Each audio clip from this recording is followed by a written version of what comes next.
The phone rang at 2:14 in the morning. I know the exact time because I had been awake. I was always awake late, not because I was out at parties like my brother, not because I was texting girls or planning the next weekend with the team. I was awake because I had a chess match in 4 days, a regional qualifier that could get me noticed by the state program, and I had been studying openings for 3 hours with the kind of focus that my father had always called a waste of a young man's energy. I heard the phone ring downstairs. I heard my father's voice, low, controlled, the way he spoke when something was wrong, but he didn't want anyone to know it yet. Harold Whitmore never raised his voice. He didn't need to. He had a way of delivering devastation in a perfectly measured tone, like he was reading off a balance sheet. I lay in bed and listened. Then I heard my stepmother Monica say my brother's name, and I felt something cold move through my chest. Not fear for Bradley, exactly, more like a premonition. The feeling you get when you've been waiting for something bad to happen for a long time, and suddenly you realize it's finally here. 20 minutes later, my father knocked on my door. Not Bradley's door, mine. I want you to stop and think about that for a second, because I've thought about it every day for 18 years. He didn't go to Bradley's room first. He came to mine, which means he had already made the decision before he even opened my door. He already knew what he was going to ask. He had already calculated the cost and decided who would pay it. My father walked into my room, sat down in the chair at my desk. My chessboard, mid-game, sat between us, and he looked at me the way you look at something you're about to use. "There's been an accident," he said. I sat up. "Is Bradley okay?" "Bradley's fine." A pause. "Physically." I waited. "He was driving back from a party. There was another car. The other driver was injured. Not seriously, but enough. The police are involved." He folded his hands in his lap.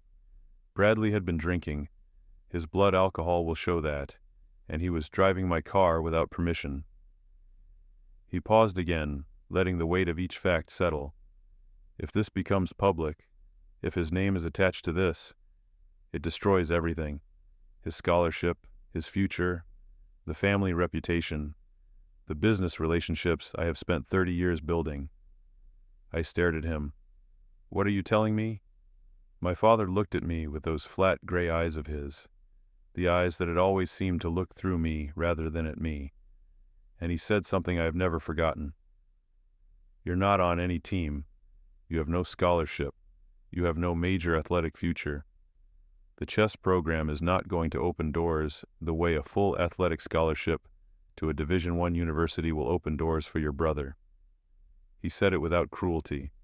He said it the way you state a mathematical fact. "What I'm asking you to do is temporary. Our attorneys will manage the civil side. The criminal exposure is minimal given your age. You take responsibility, you serve whatever minor consequence comes, probation, community service. And in 1 year, this is behind us. I will make sure of it." The chess piece in front of me was a white knight. I remember staring at it. "You want me to say I was driving. I want you to understand that your family needs you," my father said, "and that this is the most important thing you will ever do for this family." He stood up. At the door he paused. "Your stepmother agrees that a real son steps up when the family is in crisis." Then he left. "I need to tell you something before I go further. I need to tell you because I've watched people hear this story and immediately say, 'How could you agree to that? How could anyone agree to that?' And I understand why they say it. I do. But I also know that they've never been 17 years old in a house where they have spent their entire life trying to prove they deserve to exist. They've never been the second son, the quiet one, the strange one, the one who plays chess while his brother collects trophies, and had their father walk into their room in the middle of the night and, for the first time in memory, treat them like they matter, like they are needed, like they are the only one who can save something. That is what he gave me that night. He gave me the feeling of being necessary. It was a lie wrapped in exactly the right words for a 17-year-old boy who had spent his whole life invisible in his own home. Put in the comments what you would have done in my place. I need to know. Because even now, even after everything, I still go back to that room in the middle of the night and wonder if there was a version of me strong enough to say no. I said yes. I want to tell you what happened in the next 72 hours, because people think it was slow. It wasn't. What my father did to me, he did with surgical efficiency, and he did it before I had time to reconsider. But first I want to tell you something about the years before that night, because context matters, and the kind of invisible you can become inside your own family is hard to understand if you haven't lived it. Bradley and I were 4 years apart. He was the oldest. He was everything my father had ordered when he imagined a son. Athletic, physically impressive by the time he was 14, naturally social in the way that made adults immediately at ease around him. He had the gift of being exactly what a room expected. Teachers liked him before he earned it. Coaches fought over him. When he walked into a party, it reorganized itself around him, without him doing anything in particular to make that happen. I was 4 years younger, and I was none of those things. I was quiet. I was inside my own head a lot of the time. I had the kind of intelligence that tends to be invisible to adults who are looking for the performing kind. The kid who raises his hand and gives the right answer, who wins the debate team competition, who impresses in the contexts that are already built to impress. My intelligence was more private. I was good at thinking through things alone, at seeing patterns, at working out problems that had nothing to do with the curriculum. My chess was a version of this. It was the one context where what I was good at was visible, but it was also the one context my father had no frame of reference for caring about. He would come to Bradley's games, every one of them. He stood at the sideline with the particular posture of a man who is receiving something he has ordered and is satisfied with the delivery. He came to one of my tournaments, once. He sat in the back of the room, watched for about 20 minutes, and then took a phone call that required him to step outside. And when I looked up between moves, he was gone. I didn't confront him about it. What would have been the point? He hadn't pretended to be interested. He had simply been absent in the most honest way available to him. Physically present, and then not. I mention this because I want you to understand the full architecture of what my father was asking me to do that night in my room. He was not asking a son he had invested in to make a sacrifice. He was asking a son he had always considered expendable to absorb a cost for a son he actually valued. He didn't know that I knew this distinction, but I did. I had known it since I was about 11 years old and had simply gotten very quiet about knowing it. The quiet had served me in certain ways. It had taught me to observe rather than react. It had given me a great deal of time inside my own thoughts. But it had also taught me to expect a certain level of invisibility as the default state of things, which made it very difficult to believe in that room at 2:14 in the morning that I was actually being asked to disappear further than I already had. By 6 in the morning, the family attorney, a man I had met twice in my life, came to the house. He sat across from me at the kitchen table and walked me through a statement. He did not ask what I wanted. He told me what I was going to say. He told me what words to use, what to leave out, and how to answer questions from police. He did not once mention what would happen to me afterward. By 9 in the morning, I had given a statement to 2 officers in our living room. My father sat beside me. Bradley was nowhere in the house. I later found out my father had sent him to stay with a cousin in another city. By 11, I was at school pretending nothing had happened. By 3 in the afternoon, a vice principal pulled me out of AP chemistry and told me there had been a complaint filed, that I was suspended pending investigation, and that I should have my parents come in the following morning. My father did not come in the following morning. He sent the attorney. Within 6 days of that night, I was expelled. The school district cited a violation of the code of conduct and the involvement of a school vehicle in the incident, a detail that had been quietly adjusted from the original facts by people whose job it was to adjust such things. I didn't fully understand the mechanics of how it happened. I just watched it happen. And then the newspaper. I was a minor, so my name was protected by law. But when the family attorney released a public statement on behalf of the Whitmore family, the statement didn't need to say my name. It said the family was deeply disappointed in the reckless choices of their younger son, and that they were committed to accountability and making amends to those affected. Deeply disappointed in their younger son. They said it publicly. They said it before any court had ruled anything. They said it because it served a purpose. It redirected attention away from Bradley. It established a narrative, and it told everyone who might have been curious that this was an open and shut case. My name didn't appear in the paper, but everyone in our town knew who the younger Whitmore son was, and everyone who mattered to me, teachers, classmates, the 3 or 4 people I might have called friends, knew exactly what the story was within a week. I stopped going outside.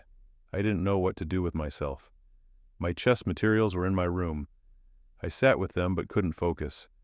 I kept waiting for my father to come home, sit down with me, tell me the next phase of the plan, tell me the lawyers were handling it, tell me that what he had promised, that this was temporary, that they would fix it, was actually being set in motion.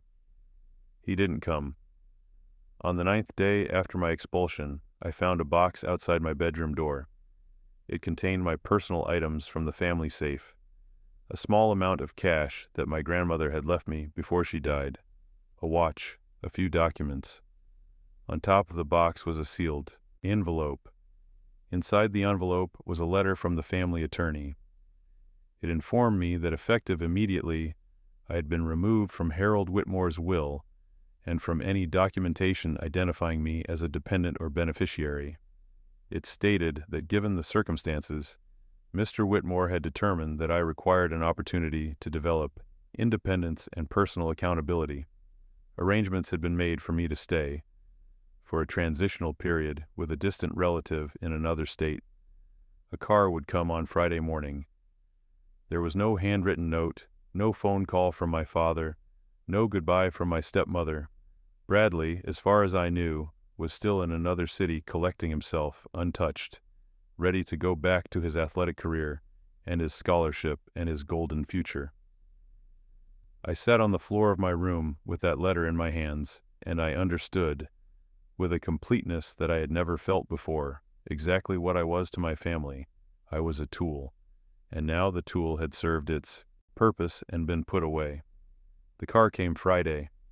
The distant relative was an older woman I had met perhaps 3 times in my life, a second cousin of my father's, a quiet woman named, I won't use her real name, it's not relevant, who lived in a modest house outside Columbus, Ohio, and who had agreed to take me in, I think, more out of obligation than warmth.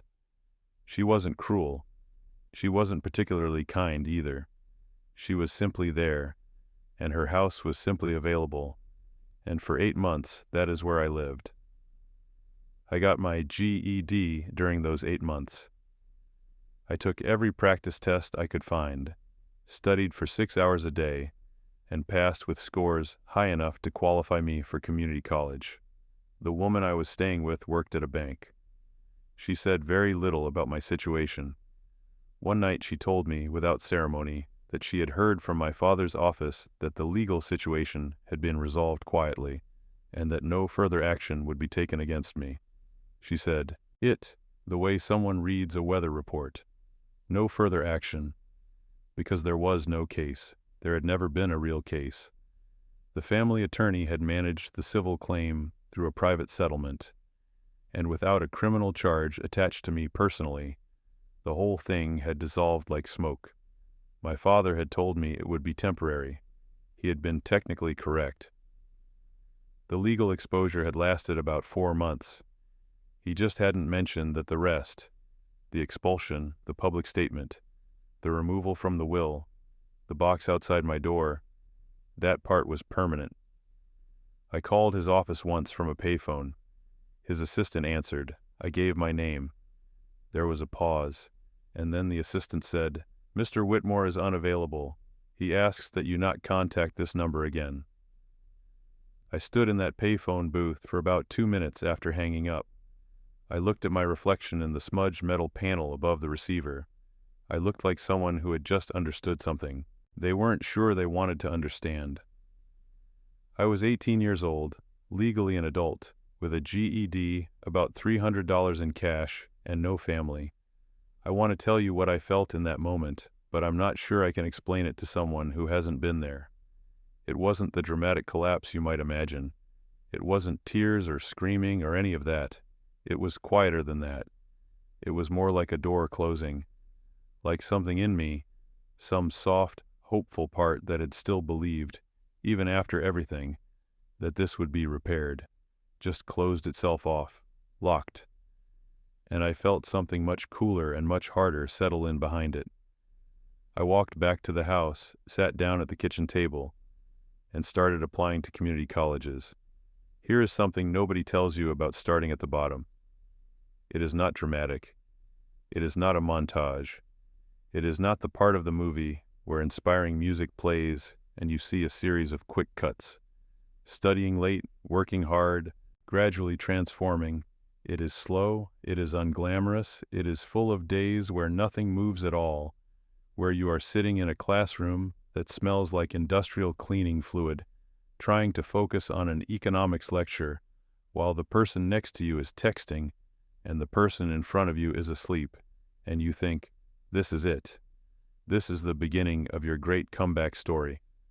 And it feels like nothing. It feels like you are standing at the bottom of a canyon looking up.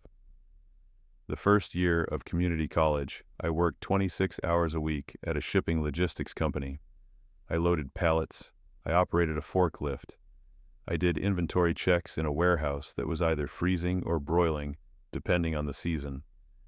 I made $9 an hour, and I saved almost every dollar because I had decided, with a clarity that surprised me, that I was going to transfer. I was going to transfer to a real university. Not because of anyone. Not to prove anything to my father. Not yet. At that stage, I was operating on a simpler fuel. Survival. And survival, I had learned, required leverage. And leverage required credentials. And credentials required a path. So I built one. Drop a comment below. Have you ever had to start completely over from nothing? I want to hear your story. I took every credit hour I could load into a semester. I slept 6 hours a night. I stopped almost everything that wasn't studying or working. I had no social life to speak of. The chessboards I had brought with me stayed packed in a bag under my bed for almost 8 months. I was not happy. But I was focused in a way I had never been before, because now I had a reason that had nothing to do with approval or love or recognition. Now I had a reason that was entirely self-contained. I would not be nothing. I would not disappear. Not because they pushed me out. Not because my father decided I was disposable. I would not allow my life to be a footnote in someone else's story. That thought, cold, hard, precise, was enough to get me through a lot of very difficult days. In the second year of community college, I discovered a professor who changed everything. His name was, I'll call him Leonard Davenport, because that name captures something about him, that old world weight and precision. He was a finance professor, late 60s, the kind of man who had spent decades in the corporate world before retiring into teaching. He wore the same 4 blazers in rotation and drove a 10-year-old sedan, and had the sharpest mind I had encountered in any academic setting. He taught a course called Corporate Financial Strategy, which at community college level was mostly ignored by students who were there to get their prerequisites done and move on. I was the only person in the class who did the optional readings. By the 4th week, I was staying after class to ask questions. By the 8th week, Leonard Davenport told me to stop wasting my time in his class and start preparing my transfer application to a real university, because I was thinking at a level his course couldn't keep up with. It was the first time in 3 years that a person in authority had looked at me and said, "You have something." I am not going to pretend it didn't matter. It mattered enormously, not because I needed his validation. I had largely burned out my capacity for needing anyone's validation, but because it was information. It was data. It told me that what I had built in that warehouse, those savings, that GED, those late-night study sessions, it was working. The machine I was building was real. Leonard Davenport wrote me a recommendation letter. He also made 2 phone calls on my behalf to former colleagues of his who sat on admissions advisory boards. He didn't do it to be kind exactly. He did it because, as he told me plainly, talent going to waste offends me on principle. I transferred to a state university in the fall on a partial academic scholarship and a work-study arrangement that covered the rest. I did not look back. University was different from community college in ways I hadn't anticipated. Not harder, academically. I had worked harder in the warehouse than any exam required, but more complex socially, more layered. There were people around me who had come from money, from connections, from the kind of families where doors opened before you knocked. They moved through the world with a particular ease that I recognized from my childhood. It was the ease of my father's world, the ease of Bradley's world, and watching it from the outside, I understood something I hadn't fully understood before. Advantage compounds. Not just financial advantage, social advantage, institutional advantage. The advantage of being the person people expect to succeed. That expectation creates space. It creates patience. It creates second chances and introductions and room to fail, without the failure defining you. I had none of that. What I had instead was an absence of anything to lose. And that, I would discover, was its own kind of advantage, just slower to activate. I studied finance and economics.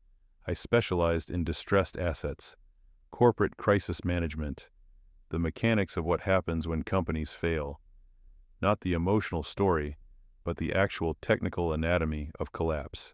How debt accumulates, how leverage shifts, how a controlling stake changes hands, how a company that appears to be standing can actually be, underneath the surface, already owned by someone else. I found this material fascinating in a way that went beyond academic interest. I found it personal. I thought about my father's company while I studied. I thought about the architecture of how a business like his, privately held, relationship-dependent, built on decades of personal reputation, could be quietly undermined. Not out of revenge, not yet. I told myself it was purely theoretical. I was a student, I was learning a craft, but I thought about it. Tell me in the comments. Is it revenge if you spend years building the skill to do it? Or is that just success? I genuinely don't know where the line is. Maybe you do. I want to stop here for a moment and describe what those years actually looked like from the inside, because the outside story, scholarship student, working his way up, serious and disciplined, misses the texture of it. The texture of it was very specific. I shared a 2-bedroom apartment with a rotating cast of roommates who I never grew close to. Not because I was hostile. I was polite. I was functional. I did my share of the household responsibilities and more. But I maintained the kind of careful social surface that prevents real connection, and most people sense that surface eventually and stop pushing against it. I ate a lot of meals alone. I studied in the library rather than the student union because the library was quieter, and because it did not require me to perform sociability. I had no pictures on my walls. I had my chessboard, and I had the work. The work was the only place where I felt something close to peace. Not happiness exactly. I'm not sure I trusted happiness enough at that point to let it settle, but engagement. The feeling of being fully used by something, of having all of your attention required in a direction that returned real information. The financial analysis of a distressed company is, at its core, a puzzle. An enormously complex, multi-layered puzzle with human consequences and temporal pressures and moving variables that interact in ways that are never entirely predictable. I found that kind of problem genuinely, almost physically, satisfying to work on. I think, if I'm honest, I found it satisfying, partly because it was the one domain in which I had complete authority. No one could look at my work in that room and tell me my brother's scholarship was worth more than my analysis. No one could tell me I was the wrong kind of smart. Numbers don't have a family preference. Structures don't respect athletic records. In finance, the analysis is either right or it isn't, and if it's right, it holds. For a person whose entire childhood had been subject to an arbitrary and personal system of value, the objectivity of financial analysis was not just professionally appealing, it was emotionally necessary. My first major strategic mistake came in my junior year, and I need to tell you about it because the structural rules of my life would require it. I cannot pretend I was some perfect, relentless machine who never stumbled. His name was, I'll call him Nolan because that's allowed in my list and it captures the kind of easy confidence the man had, Nolan Sheffield. We were in the same graduate track seminar, and he was the kind of person who was extremely good at performing intelligence without necessarily being intelligent. Charming, well-connected, the son of a small regional investment firm. Nolan and I became briefly something like friends. He was interested in distressed assets too, in the way that certain wealthy people are interested in things that can make them more wealthy without requiring them to do anything particularly difficult. He was working on a project, a small acquisition play involving a regional manufacturing company, and he asked me to help him structure the analysis. I spent 3 months on that analysis. I built the financial model. I identified the leverage points. I wrote the presentation. When the presentation was delivered to his father's firm, my name wasn't on it. When I confronted Nolan about it, he smiled at me with that easy, practiced smile and said, "I brought you into this as a learning opportunity. The work was done under my supervision. That's how it works in the real world. I thought you understood that." I looked at him for a long time. "You took my work," I said. "I created the opportunity," he said. "You should be thanking me." I didn't thank him, but I also didn't do anything dramatic. I walked out of that conversation and I sat with my anger for about 3 days, and then I made a decision that would shape the next 15 years of my professional life. I would never again work on something I didn't control. I would never again give anyone the structural position to take what I had built. I would learn not just the technical skills of this field, but the architecture of ownership. Who signs, who holds, who controls. Not because I was paranoid, because I had been shown, twice now in my life, what happened when you did the work and someone else held the paper. My father had shown me the first time. Nolan showed me the second. 2 teachers I hadn't signed up for, both of them more valuable in the end than anything I learned in a classroom. I pulled back from social connections for the rest of university. I was not unfriendly. I had learned, from watching my father, that obvious coldness is its own kind of vulnerability. But I was selective. I was careful. I watched how people behaved when they thought they had the advantage. I watched how institutions functioned when they had something to protect. I was taking notes that had nothing to do with my coursework. I graduated with honors. I had no ceremony to attend, no family coming. Leonard Davenport, who had retired by then, sent me a brief handwritten note that said, "Don't waste it." I kept that note for a long time. The first firm that hired me was a mid-sized consulting group, specializing in turnaround management. They took struggling companies and tried to stabilize them. I was an analyst, the lowest rung. I made modest money. I did the work that nobody else wanted to do, which meant I spent enormous amounts of time in the financial guts of failing businesses. I want to describe what those first professional years felt like practically, because the word analyst covers an enormous range of actual experience, and the range I lived was specific. I was on the road 4 to 5 days a week for most of those years. Hotels that smelled like carpet cleaner and institutional coffee, conference rooms in struggling manufacturing plants in Ohio, and textile operations in the Carolinas and regional retail chains in the Midwest. I sat across from CFOs who were trying to manage both the actual crisis and their own psychological relationship to it. Because watching your company fail, even when you didn't cause the failure, produces a particular kind of grief that most people haven't seen close up. I learned to work with that grief rather than around it. I learned that the people inside a failing company often knew, intuitively, exactly what was wrong and exactly what needed to happen. They just needed someone who could translate intuition into a structure that creditors and boards and legal counsel could act on. I was good at that translation. I was good at it because I had spent years learning to read the distance between what a situation presented and what it actually was. My childhood had been an extended course in that particular literacy. The senior partners at the firm noticed. Not immediately. I was too junior and too quiet to be noticed immediately. But by the end of my second year, I was being brought into transactions that were above my official grade level. And by the end of my third year, I was effectively leading the analysis on every engagement I was assigned to, with a more senior partner nominally overseeing, but genuinely stepping back. That is how I learned something important about institutional structures. They promote the performance of seniority over seniority itself, far more often than they'd like to admit. The person doing the actual thinking is often not the person receiving the credit. I had learned this from Nolan Sheffield at university.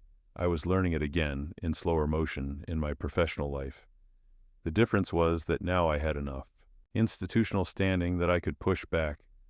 Not dramatically. I was still building, still too early to make enemies in a field where reputation travels fast and the network is small, but I could push back carefully, selectively, in ways that established precedent without creating conflict. I was building a reputation. Not a famous reputation, a specific one. In the narrow world of distressed asset professionals, the right people knew that if you needed the analysis done correctly, if you needed someone to sit in a room with failing numbers and emerging stakeholder conflicts and find the actual path through rather than the presentable path through, you called me. That reputation, built over a decade, was what made everything that came later possible. I want to tell you what I learned in those years, because people who haven't been inside a failing company don't understand what it looks like from the inside. It looks normal. That's the terrifying thing. The people who work, they're coming in every day. The coffee gets made, the meetings happen, the emails go out. And underneath all of that normalcy, the numbers are telling a completely different story. The cash flow is deteriorating. The debt covenants are being quietly violated. The relationships with creditors are fraying. The board is getting private briefings that the staff doesn't know about. A failing company looks exactly like a healthy company until the day it doesn't. I became very good at finding the seam between those two states. I became very good at identifying, months before it became visible, exactly when a company had crossed the invisible line, from struggling to effectively owned by its creditors. And I became good at understanding how, in that gap, an outside party with the right financial positioning could enter the picture. My second firm was smaller and more focused, exclusively distressed debt acquisition. We bought the debts of failing companies at a discount and then used the debt position as leverage. Sometimes we helped the company restructure and recover. Sometimes we ended up controlling it entirely. Always we moved carefully, quietly, through intermediaries where possible, accumulating positions before anyone on the other side understood what was happening. I was not the face of the firm. I was never the face of anything. That was intentional. I had spent my childhood as invisible in my family. I had spent my young adulthood learning how to be invisible by necessity. I discovered in this profession that invisibility was a superpower. The people who want to be seen, who need to be in the room, at the table, in the photographs, those people spend enormous amounts of energy managing their visibility. They have blind spots created by their own desire for recognition. I had no such desire, or rather I had burned through that desire in a payphone booth outside Columbus, Ohio, and what had grown in its place was something colder and more useful. I wanted outcomes, not credit, outcomes. By my mid-30s, I had built enough of a reputation in this narrow, specialized world that I could start operating independently. I formed a vehicle, technically a fund structured through a series of entities that made the ultimate beneficial ownership difficult to trace without significant effort, not for illegal reasons, entirely within regulatory requirements, but structured the way I had learned to structure things, with control preserved at the center and visibility minimized at the edges. I had a small team, 4 people, all specialists, all chosen for exactly the skills I needed. One of them, I'll call him Adrian Grayson, was a former forensic accountant who could find the financial history of a company going back 20 years in about 3 days. Another, Catherine Ellington, had spent a decade as a debt restructuring attorney before deciding she wanted to be on the transaction side. She was the sharpest legal mind I had ever worked with, and she had a way of seeing through complex deal structures to the single pressure point that actually mattered. I told neither of them about my family. I told almost no one about my family. As far as my professional world was concerned, I was a self-made specialist in distressed assets who had come up through the turnaround consulting world. My background was real. My credentials were real. The story I didn't tell was also real, but it was mine to keep. What would you do with a secret that big? Drop your answer in the comments. I'm serious. I want to know. I want to be honest with you. I did not spend 18 years obsessing over my family. I know that's the story you might expect. The wronged son, consumed by revenge, unable to live normally, every action secretly calculated toward a single goal. That makes a better movie. It's not what actually happened. What actually happened is that I lived, I built, I worked, I had periods of genuine absorption in what I was creating, where the work was interesting enough and complex enough to fill most of my attention. I had relationships, nothing I'll discuss in detail here, that mattered to me in the ways relationships matter, for as long as they lasted. I had a life that was real and mine. My family existed at the periphery of my awareness, not at the center. I kept a very occasional, very careful eye on certain things, not because I was planning, but because I am not a person who willingly maintains complete ignorance about things that once nearly destroyed me. Call it professional habit. Call it self-protection. Through Adrian's skill set and certain databases that were legally available to me, I knew that my father's company, a real estate development and property management firm with fingers in several regional markets, had continued to grow through my late 20s and into my early 30s. Harold Whitmore was, by all accounts, prospering. Bradley had pursued his athletic scholarship, graduated, and entered the family business. He had the title of Vice President of Development, which, knowing my father, meant he was more figurehead than operator, but received full credit for anything that went well. I also knew, and this I tracked more closely, that the company's expansion had created debt, significant debt, the kind of aggressive borrowing that works beautifully when markets cooperate and becomes catastrophic when they don't. I did not plan around this. I noted it the way a doctor notes a patient's risk factors, relevant information filed away. Then, in my late 30s, 2 things happened that changed the nature of my attention. The first was a name that appeared in my professional world. A lawyer, I'll call him Julian Carlisle, came to me through an indirect referral for a consultation on a complex debt restructuring matter. Julian was a sharp, methodical, slightly cold attorney who specialized in litigation strategy. We met, we talked, we worked through a piece of business together professionally. Somewhere in that first meeting, he mentioned that he had grown up in the same city where I had spent my high school years. And something in the way he said it, a very slight wait, a very deliberate pause, made me pay attention. Over the course of several subsequent professional interactions, Julian and I developed a mutual understanding. He had attended the same high school I had. He had been in Bradley's class, 2 years above me. He had watched Bradley Whitmore glide through school on the strength of athletic talent and family name, had competed against him academically, had watched him fail upward repeatedly, while others were held to stricter standards. Julian Carlisle had a very long memory and a very organized filing system. He did not tell me he was looking into the old accident, not at first, but he asked me questions that told me he was. He asked about documentation practices in minor vehicular incidents in our state in those years. He asked about the legal standing of witness statements that had been collected but never used. He asked, with perfect professional neutrality, about the mechanisms by which a case that had been administratively closed might be reopened if new material evidence emerged. I answered his questions carefully. I did not volunteer information, but I did not shut the door. The second thing that happened was more direct, and it came from a direction I didn't expect. I received, through an online messaging platform, a brief message from someone whose name I didn't immediately recognize. The message said, "I don't know if you remember me. I worked in your family's home when you were a boy. I was let go after I tried to speak up for you. I've followed what I could of your career.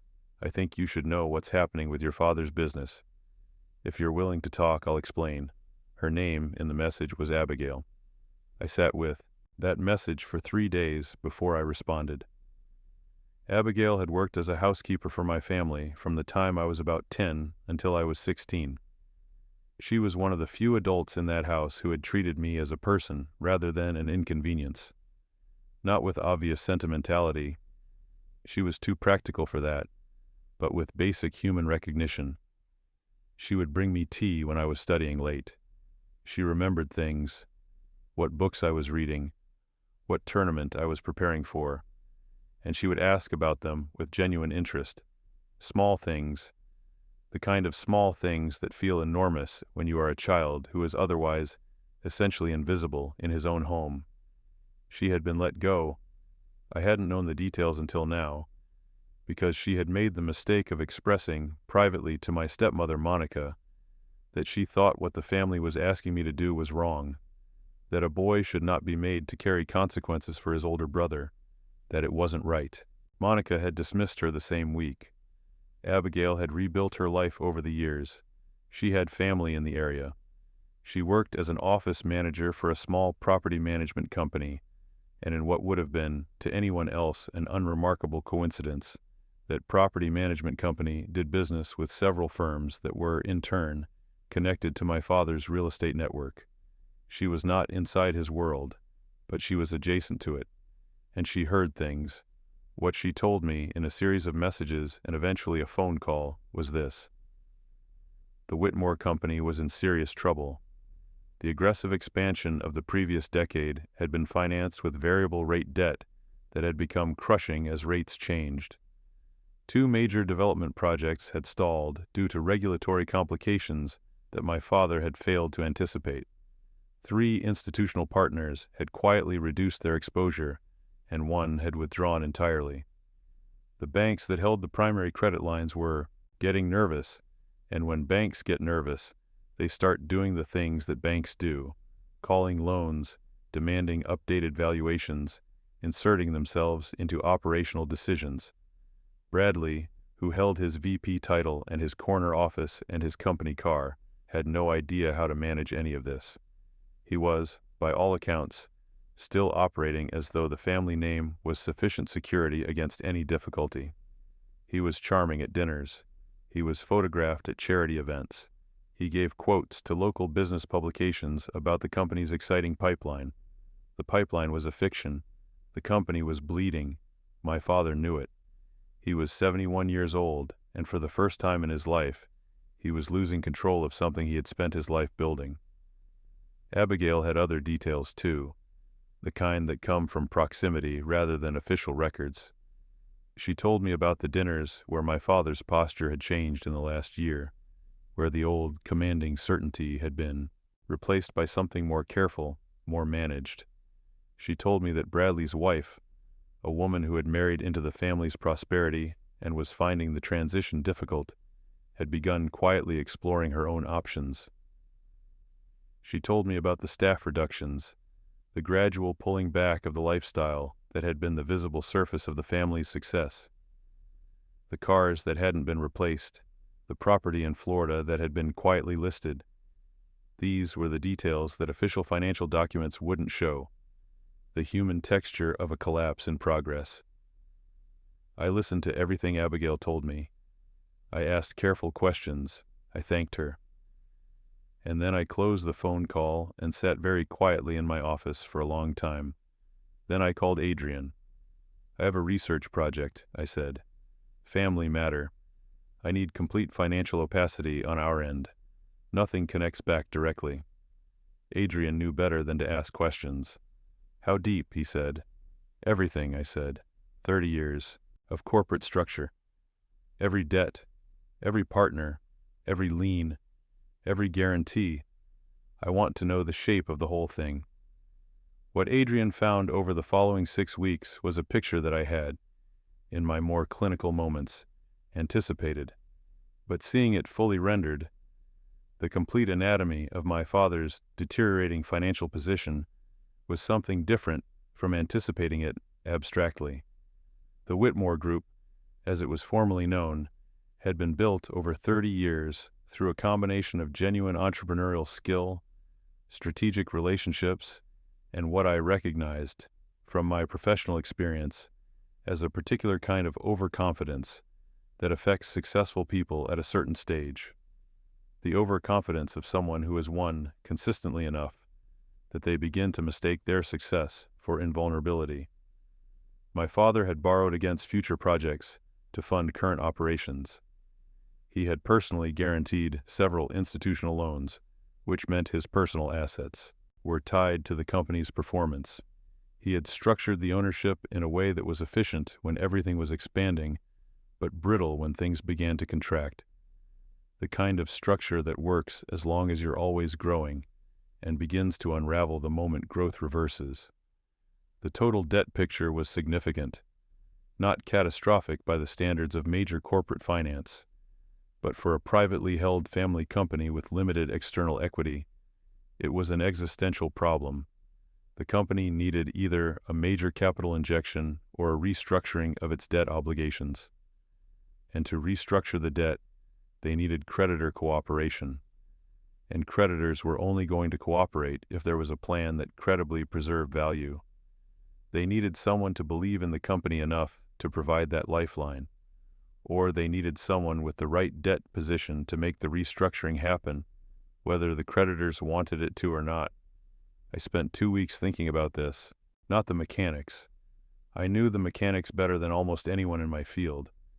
I spent 2 weeks thinking about what I actually wanted. This is important, and I need to be honest with you about it, because the version of this story that plays out in the fantasy is very clean.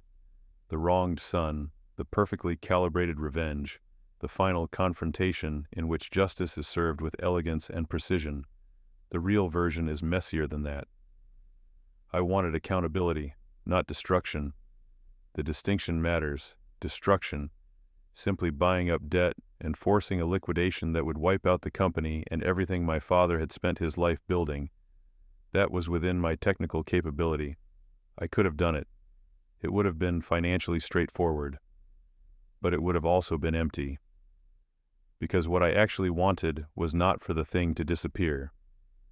I wanted for my father to look at what he had done and understand it.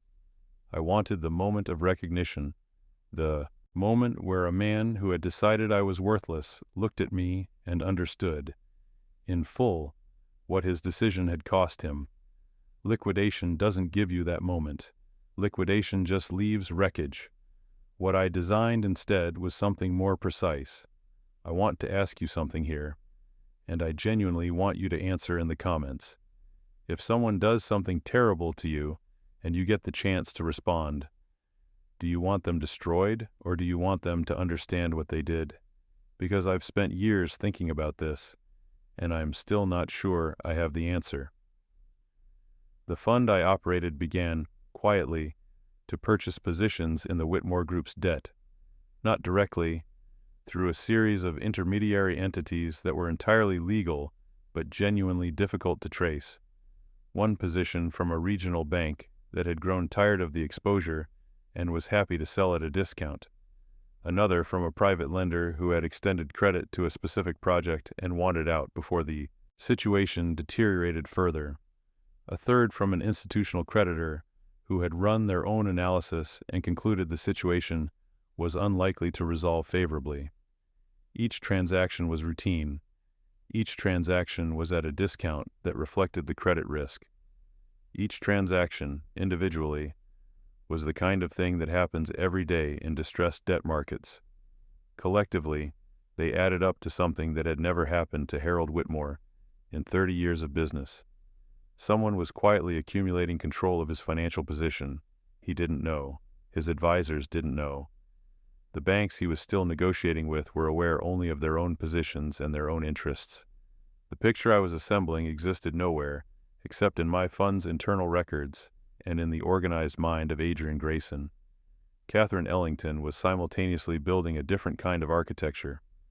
The contractual web underneath the Whitmore Group's real estate holdings was, like most things, my father had built, impressive on the surface and more vulnerable underneath than it appeared. Catherine identified, methodically, the specific provisions, the specific covenants, the specific cross-default triggers that meant that if the right creditor in the right position made the right move at the right moment, the entire structure would shift. She did this the way a surgeon identifies a precise point of intervention. Not aggressive, not emotional, technical. Meanwhile, Julian Carlyle was doing something entirely separate. He had spent the better part of 2 years assembling documentation that I had no involvement in constructing. His work was his own, driven by his own motivations, his own memory of watching Bradley Whitmore receive every benefit of every doubt while others were held to consequences. He had been meticulous. He had found witnesses from the original accident who had never been formally interviewed. He had located the physician who had treated the other driver, and obtained records that established certain facts about the timeline of events.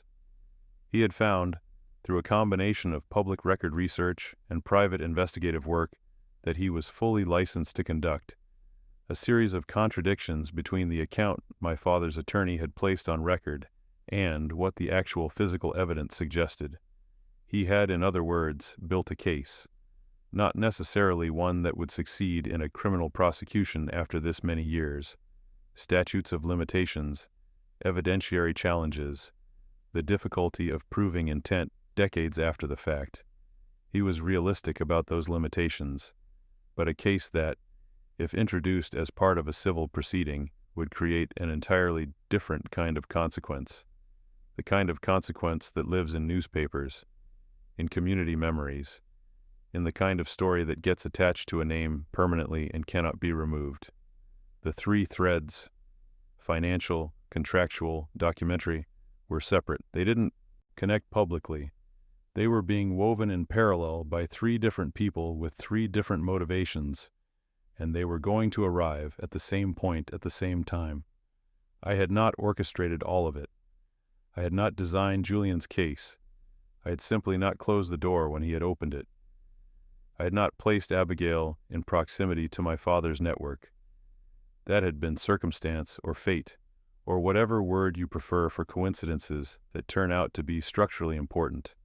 What I had done was recognized, when the threads appeared, that they were part of the same fabric, and I had ensured that when the moment came, I was holding all of them. I need to tell you something about the years of accumulation, because the narrative of success, built through discipline, through strategic intelligence, through patience, sounds, when you compress it into a story, like something linear and controlled, like someone who knew exactly what they were doing every step of the way and simply executed a plan. It wasn't like that. There were years where I questioned whether any of this was worth it, not in a dramatic way. I didn't consider giving up on the career, didn't consider some kind of dramatic confrontation or public accusation. The questioning was quieter and more persistent. It was the 3 a.m. variety. What is this for? Who are you building this for? Is the person you're becoming someone you actually want to be? I had a very limited personal life. Not because I couldn't have had one. There were people, opportunities, relationships that could have been more than they were. But I had built walls around myself so completely and so early that I was not sure I knew how to take them down. I let people get close to a certain point and no further. I was present with people, genuinely present. I wasn't cold or obviously closed off, but I maintained a distance that most perceptive people eventually noticed, and eventually it ended things. Catherine Ellington once said to me, after a particularly long and complicated transaction had closed, "Do you ever actually celebrate anything?" I said, "I'm celebrating right now." She looked at me. "You're sitting there with the same expression you had during the negotiation." I thought about it. "Is that bad?" She thought about it too. "It's not bad," she said. "It's just, I wonder if you're saving something for later that you're never actually going to use." I didn't answer, but that conversation stayed with me. It stays with me still. There is a particular psychology that develops in people who have been betrayed early and fundamentally by the people who were supposed to protect them. It's not obvious from the outside. It doesn't look like damage, it looks like strength. It looks like discipline and self-sufficiency and emotional control. And some of it is those things. But underneath, there is a locked room that you stopped going into, because the last time you were in it, something happened that you cannot fully afford to repeat. I was functional. I was, by most external measures, successful and composed.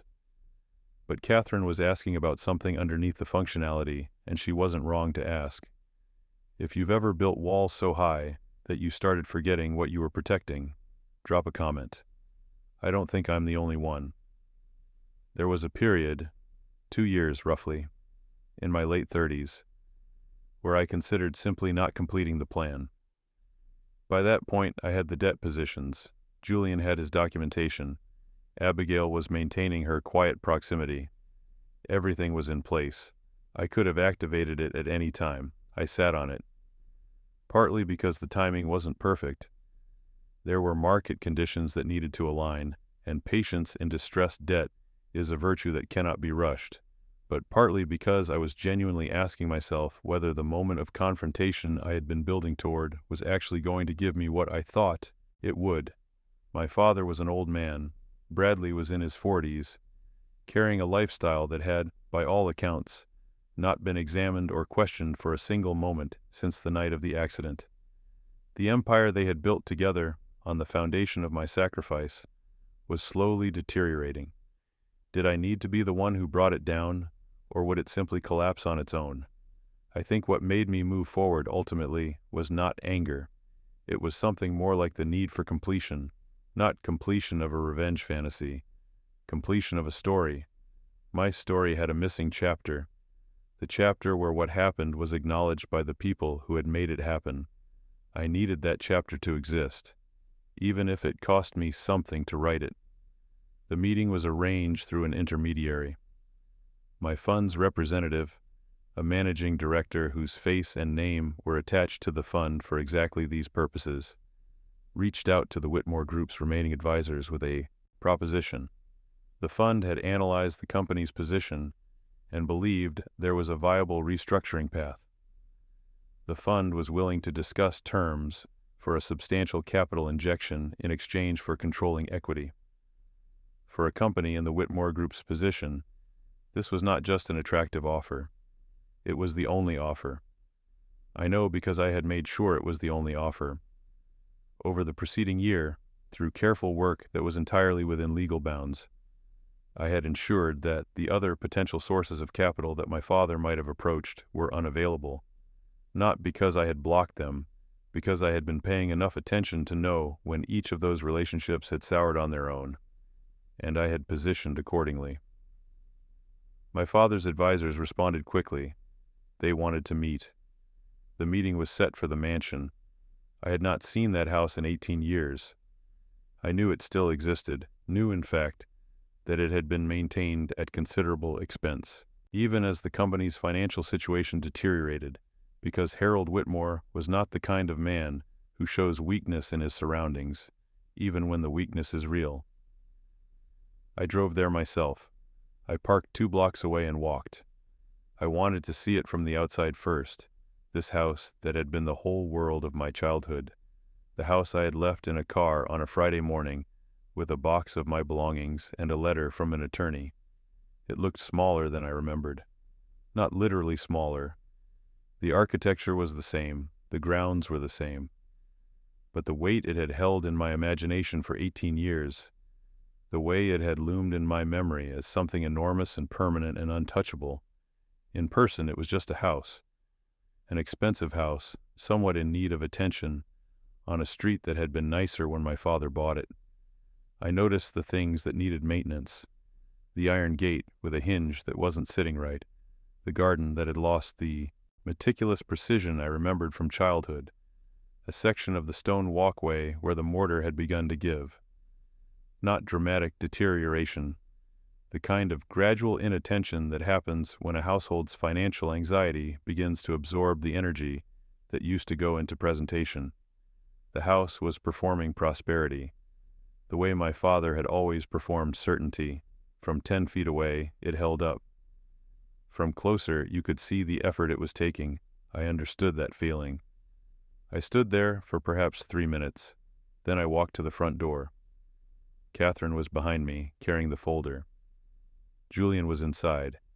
He had arrived earlier, at my request, and was already seated in the room, introduced to the Whitmore Group's advisors as an attorney affiliated with the fund.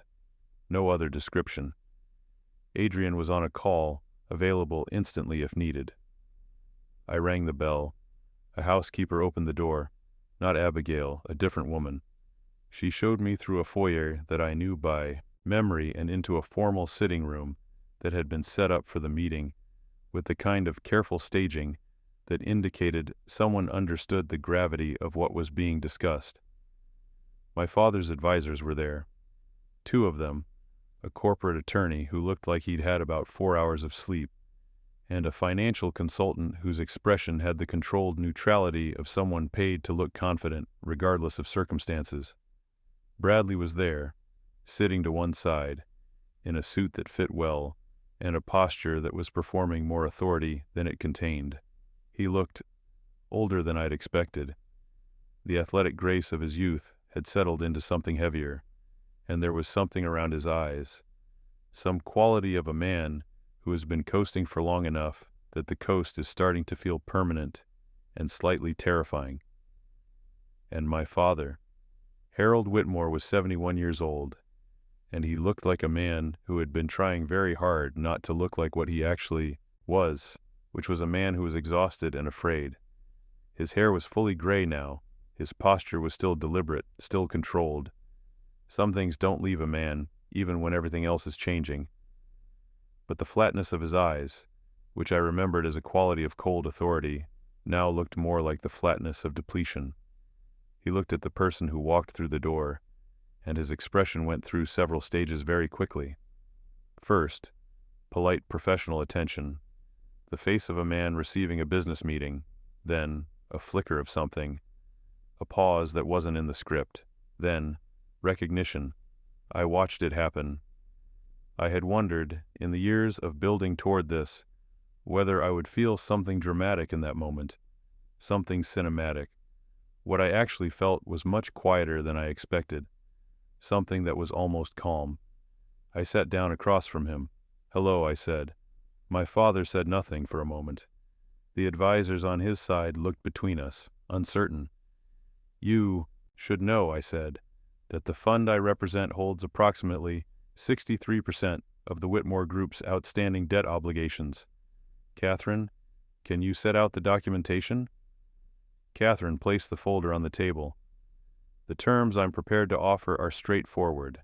Debt-to-equity conversion at a ratio that will result in the fund holding a controlling interest in the company. Existing management retains operational roles on a transitional basis, subject to performance conditions. The restructuring gives the company a genuine path forward and avoids a disorderly wind-down that would cost everyone in this room considerably more." I said all of this looking at the corporate attorney, who was now looking at the documents with an expression of professional devastation. He was a good enough lawyer to understand, within about 30 seconds of reading, exactly what the documents represented. Bradley was looking at me. I could feel his gaze on the side of my face, but I didn't turn toward him. My father had not moved. Finally, he spoke. "How long?" he said. The advisors looked at him, confused. "How long have you been building this?" he said to me. The current fund positions were assembled over approximately 3 years, I said. The professional experience that made it possible took somewhat longer. A silence. The document in the second folder, I said, is something separate from the transaction. Julian, do you want to walk through it? Julian Carlyle, who had been sitting in his chair with the stillness of a man who has been patient for a very long time, opened his own folder. He explained, in the measured tone of a litigation attorney presenting facts for the record, what the documentation contained. The witness accounts that had never been formalized. The medical records that established a timeline inconsistent with the account on file. The contradictions that, taken together, painted a picture that was materially different from the picture that had been presented 18 years ago. He explained the legal framework within which these materials could be introduced, the civil remedies that were available regardless of criminal statutes of limitations, and the reputational implications of the information becoming part of any public record. He did not threaten, he stated. There is a difference, and Julian understood it precisely. Bradley had gone very still. He was looking at the table, not at me, not at my father, at the table with the expression of a man who has spent 18 years not thinking about something and is now, in a formal business meeting in his family home, being made to think about it in full. My father was looking at me, and I looked back. There is a version of this scene that I've played out in my imagination many times over the years, and it always involves something more dramatic. A confrontation. Words that have been stored for 18 years finally released. Recriminations, breakdown. What actually happened was much quieter. My father looked at me for a long time. The advisors were silent. Bradley hadn't moved. Julian sat with his hands folded. My father said, "What do you want?" "I've told you what I'm offering," I said. "A restructuring that preserves operational continuity. The terms are fair, given the position." "That's not what I'm asking," he said. I looked at him. He was waiting. There was something in his face that I hadn't expected to see there. Not remorse exactly, I won't dress it up as that, but something that was reaching toward acknowledgement, something that understood what was sitting across from it. "I want the company," I said, "and I want you to understand who you're handing it to." Another silence. Then my father, Harold Whitmore, who had never, in my memory, shown uncertainty in a business context, looked down at his hands. He signed the documents. The pen scratched across the signature lines. The corporate attorney dated the exhibits. Catherine notarized what needed notarizing. Julian retained his set of copies. The financial documents that represented the transfer of effective control of the Whitmore Group from a man who had spent 30 years building it to a fund controlled by the son he had discarded. Those documents now existed, legally executed, in multiple copies held by multiple parties. The whole procedural conclusion took perhaps 8 minutes. I watched my father's hand move across the pages. The same hands that had folded themselves in his lap in my bedroom 18 years ago, calm and deliberate, while he explained to a 17-year-old boy why that boy was the right person to absorb the consequences of someone else's choices. The same hands that had signed a letter, through an attorney, removing that boy from the family record, now signing again. There is a completeness to a circle that has nothing to do with satisfaction. It is simply structural. A thing that was open is now closed. A sentence that was interrupted has been, after 18 years, completed. I didn't feel triumph. I want to be accurate with you about this, because if I told you I felt triumph, I would be editing the truth into something more cinematically appropriate and less honest. What I felt was something closer to weight leaving. Not all weight, not a transformation, just a specific heaviness that I had been carrying for a very long time, lifting slightly from one shoulder. Bradley did not look at me when he left the room. He stopped in the doorway, and for a moment I thought he was going to turn around, and some part of me, the 17-year-old still stored somewhere underneath everything I had built, waited to see what he would say. He didn't turn around. He walked out. Julian gathered his materials. Catherine confirmed the execution of the documents. My father's advisors conducted themselves with the professionalism of people who understood that the situation was what it was and that their job now was orderly transition. At some point, everyone else left the room. My father and I were alone. He was still sitting in his chair. I was still in mine. The documents were signed. The transaction was complete. There was nothing procedurally left to do. He said, "I told myself you were resilient. I didn't say anything. That you'd land on your feet. That it would push you in a direction you needed." I waited. "I convinced myself," he said, "that what I did was pragmatic, that it was better for the family as a whole, that you were the one who could absorb it." The room was very quiet. "Was any part of it," I said, "because you thought I was worth less than him?" The silence after that question was the longest one of the meeting. "Yes," he said, finally. The words sitting there between us like something that had always been there, now visible for the first time. I nodded. I stood up. "The transition team will be in contact next week," I said. And I walked out. The mansion was sold. 4 months later, as part of the restructuring, the fund acquired it. I was deliberate about what happened to it next. I spent considerable time on this decision, more than the financial calculus warranted, because the financial calculus was straightforward, and the other kind of calculus was not. I converted it. Not to anything spectacular or symbolic in an obvious way. I partnered with a nonprofit that ran programs for adolescents who had been displaced from family situations. Kids in foster care, kids coming out of the juvenile justice system, kids who had ended up, through no fault of their own, without the structures that were supposed to hold them. The mansion became a residential program center. The large rooms became classrooms. The formal dining room became a communal space. The grounds were opened for the first time to people who had previously only seen the outside of the gate. I made some specific decisions about the interior that nobody on the project team questioned, because they seemed like reasonable design choices.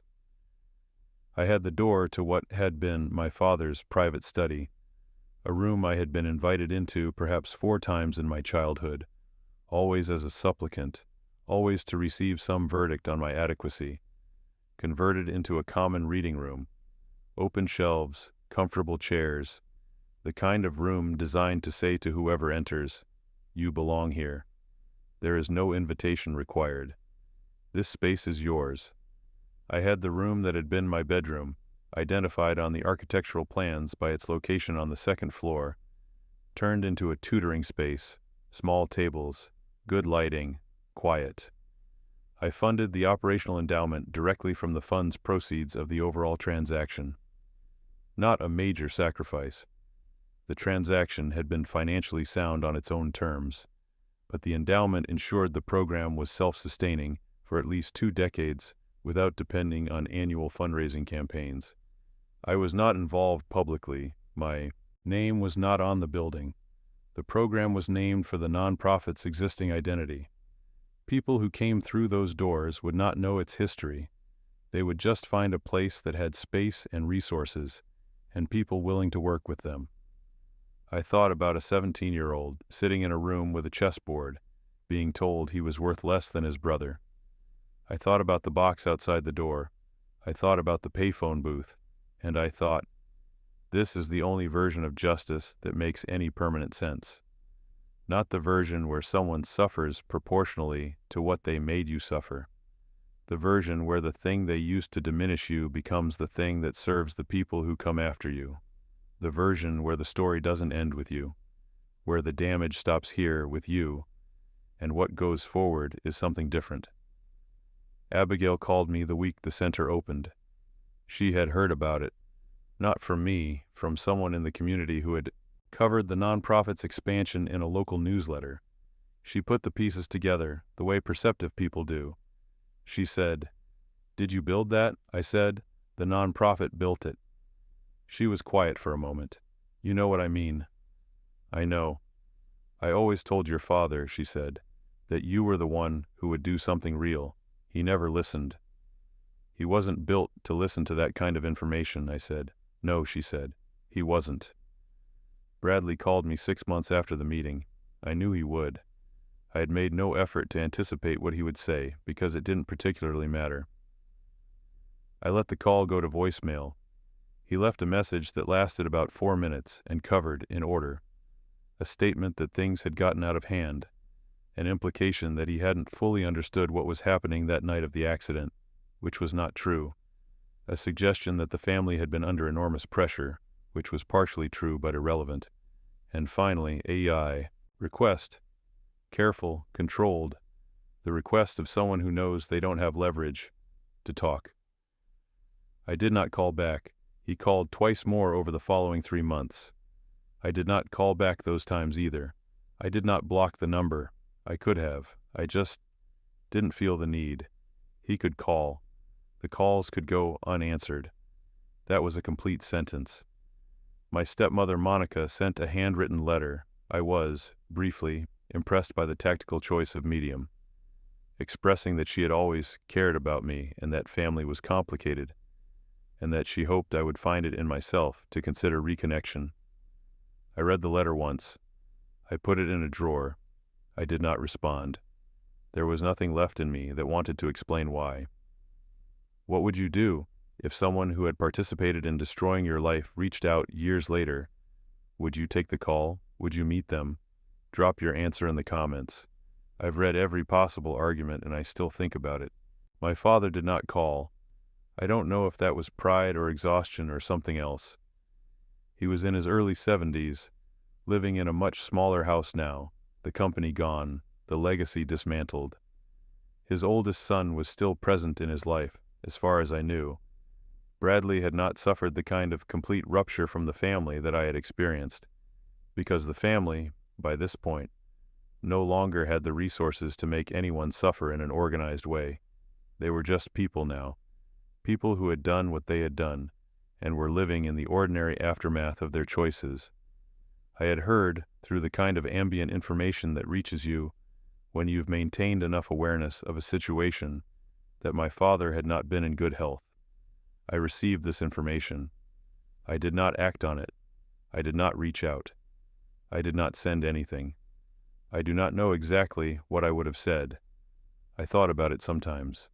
Not the dramatic version, not a final confrontation, not an opportunity for him to beg forgiveness, not any of the things that would make a more satisfying narrative.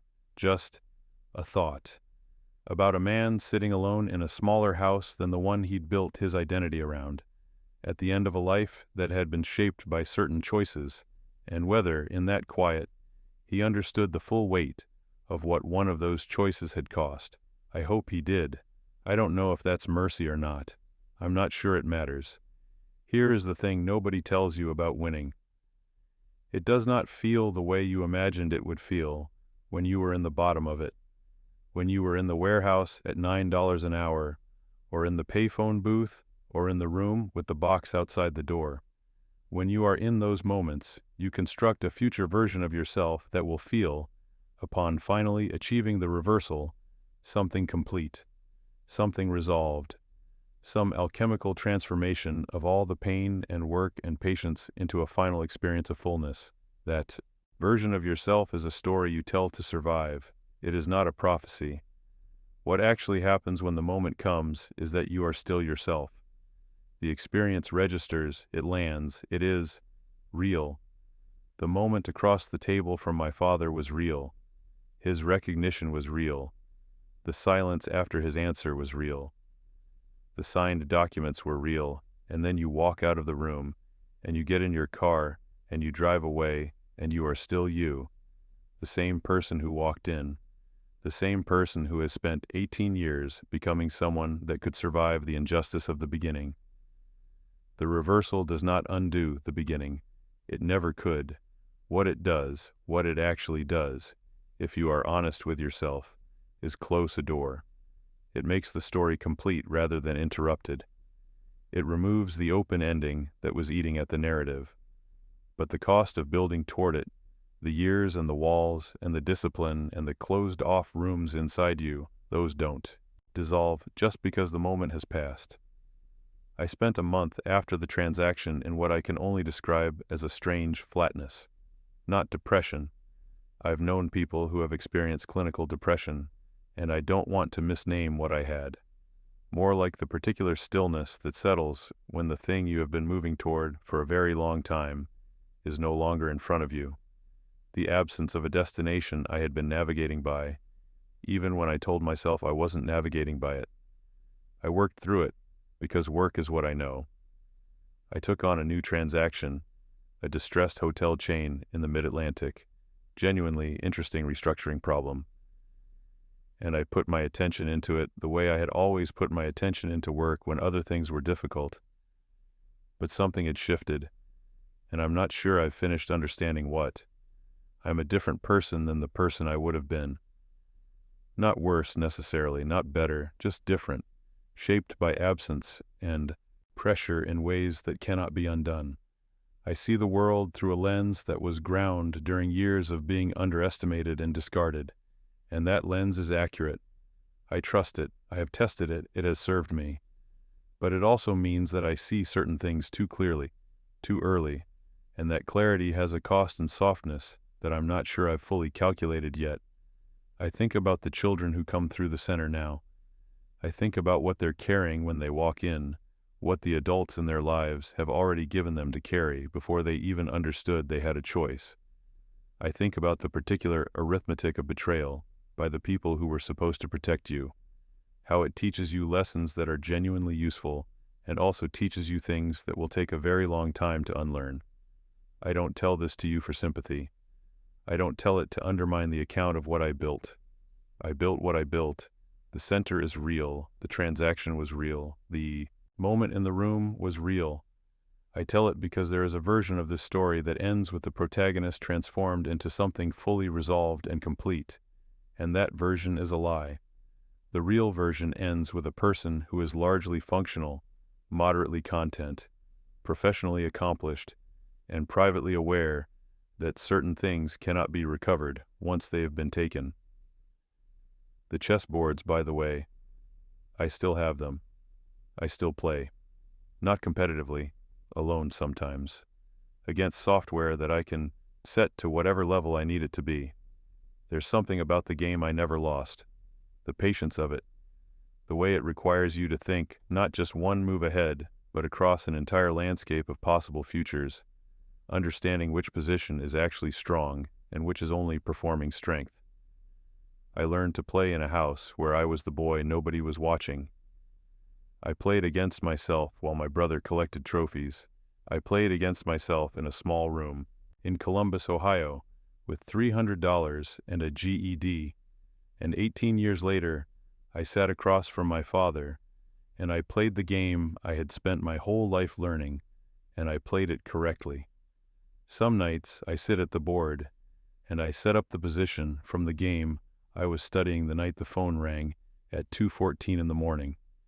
I was a white knight deep in an opening variation I had been analyzing for weeks.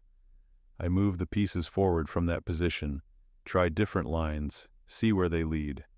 I don't know if that makes me the person I was always going to become, or the person I became because of what happened. Probably both. Probably there's no way to separate those two things. And probably the man who came back and bought the house and turned it into something other than what it was. Probably he's not sure even now whether what he carries is a wound that healed differently or a gift that came wrapped in something unbearable. He just knows that he's still in the game, and the board looks different from this side of it. I'm writing this because people ask me sometimes, colleagues who have become something like friends, the kind of people who know the professional version of my history without knowing the full personal architecture underneath. They ask what drives me, what made me good at what I do, what formed the precision and the patience and the willingness to hold a position longer than anyone else in the room wants to hold it. I tell them the work, the years of the work, which is true, but the full answer is a night in a bedroom with a chessboard on the desk and a father in the doorway making a calculation. The full answer is a box outside a door. The full answer is a payphone booth and a dial tone, and a 17-year-old looking at his own reflection and deciding, without quite knowing he was deciding it, that he was going to make this count for something. The mansion is full of people now who have nowhere else to go. I drive past it, occasionally, Not often. Once or twice a year, at most. I don't stop. I've already been inside. One last question for the comments, and I really do read them all. If you started with nothing, truly nothing, and rebuilt, what's the one thing you held on to? What was the thing that got you through the worst of it? Because for me it was the chessboard. And I know that sounds strange, but it taught me something that nothing else could have, that the strongest position isn't always visible from the outside, and that the person everyone stopped watching is usually the one who decides how the game ends. If this story resonated with you, share it. Not for me, for everyone who's been the invisible one. The quiet one, the one they thought they could afford to lose. They were wrong, they're always wrong.